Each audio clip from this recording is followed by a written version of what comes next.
You think your baby will forget all of this. The late nights, the silly faces, the quiet moments in the dark. You tell yourself it does not matter yet, that they are too young, that none of this is sticking. But science says something completely different. Researchers at Harvard Center on the Developing Child found that babies build over 1 million new neural connections every single second in the first year of life. And the biggest influence on which ones survive is not a toy or an app or a flashcard. It is you. The ordinary, tired, half-awake version of you. Today, we are looking at 10 things your baby is secretly remembering about you right now. Not the big moments, the small ones, the ones you never thought mattered. Stay until number 1. It is the quietest one on the list, and the most powerful. Let's begin. Number 10. The sound of your voice when you are stressed. Your baby cannot understand a single word you say, but they can read your voice like a map. Dr. Anne Fernbold at Stanford University found that babies as young as 4 months respond to vocal tone before they respond to meaning. When your voice carries tension, their amygdala, that is their brain's alarm system, lights up immediately, even when the stress is not about them, even when you are on the phone across the room. Your baby is not hearing your words, they are feeling the weather inside your voice. The good news is the reverse is equally true. A slow breath before you speak to them is one of the simplest protective things you can do for their developing brain. Number 9. The face you make when they first see you in the morning.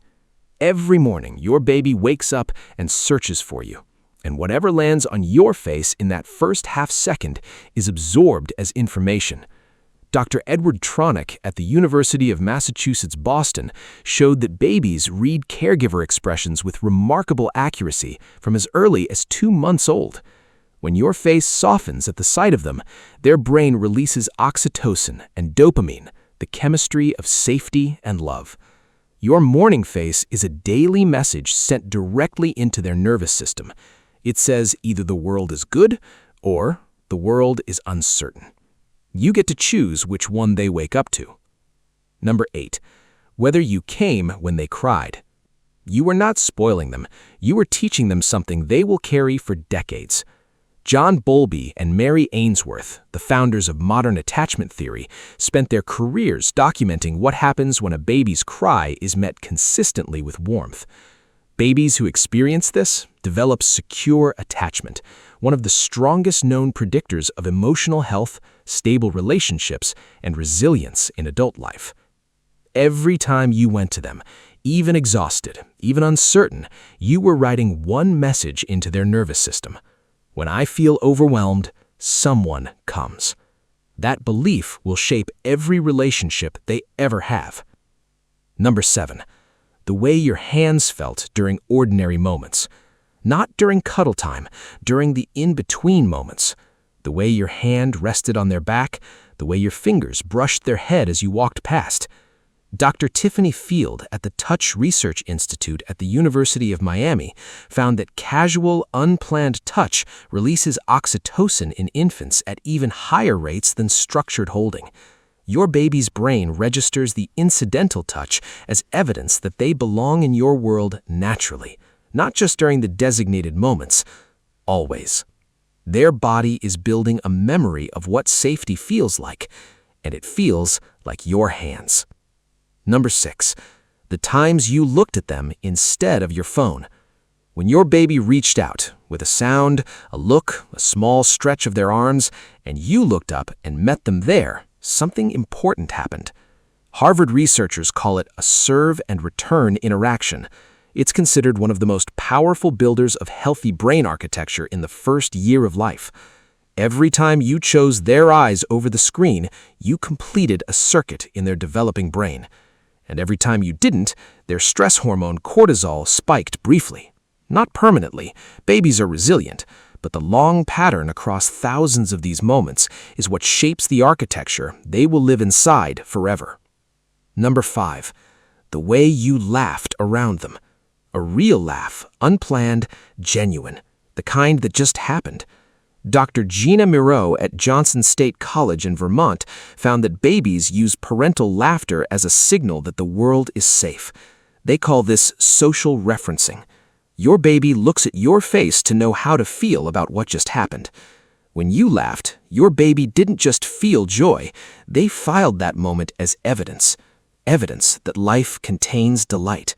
Evidence that they are a source of it.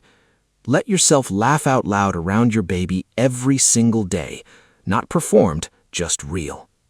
Number 4, the quiet moments when you did nothing at all. You just sat with them. No singing, no narrating, no stimulating, just existing in the same space.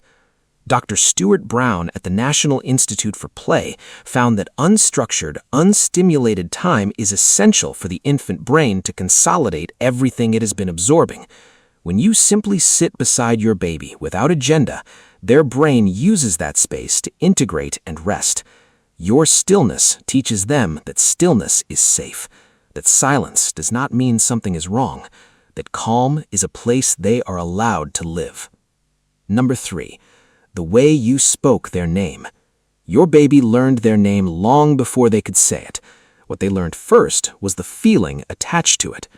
Research in infant auditory processing shows that babies as young as 4 months recognize the melodic shape of their own name when spoken by a familiar caregiver.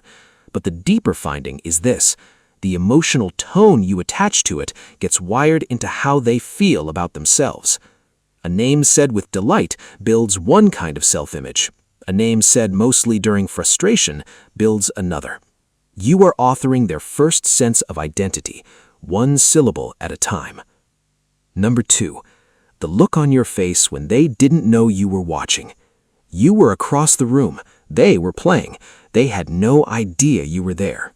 And your face did something it doesn't do anywhere else. It went completely, quietly soft.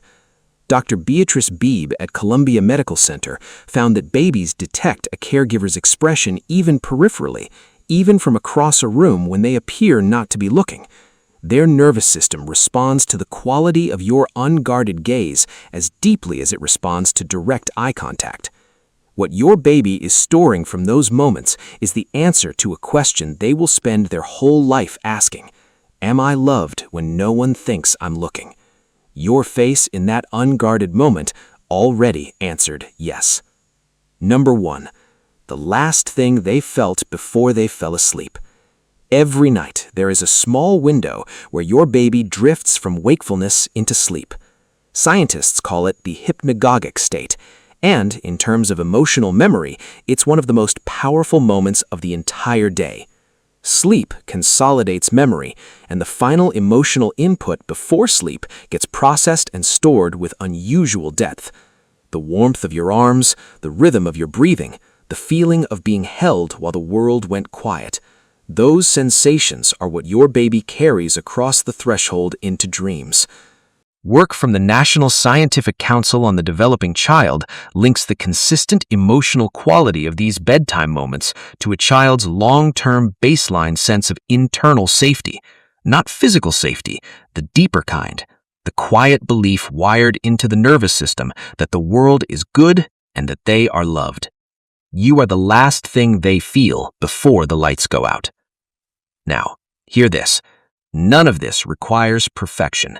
Not one thing on this list. Donald Winnicott at the British Psychoanalytic Society gave parents one of the greatest gifts in developmental psychology when he introduced the good enough parent. His research showed that babies don't need flawless caregiving. They need consistent, returning, repairing love. The kind that breaks and comes back. The kind that fails and tries again. Every ordinary day that feels like all the others, you are laying down something no toy can replicate and no screen can teach. The felt sense of being loved without having to earn it. So, the next time you're sitting in a dim room at an unreasonable hour, wondering if any of this really matters, it does. More than you will ever fully know. If this gave you a new way of seeing your baby, subscribe. We explore the science of your baby's inner world every single week. And tell me in the comments, has your baby ever reacted to something you did in a way that genuinely surprised you? I read every single one.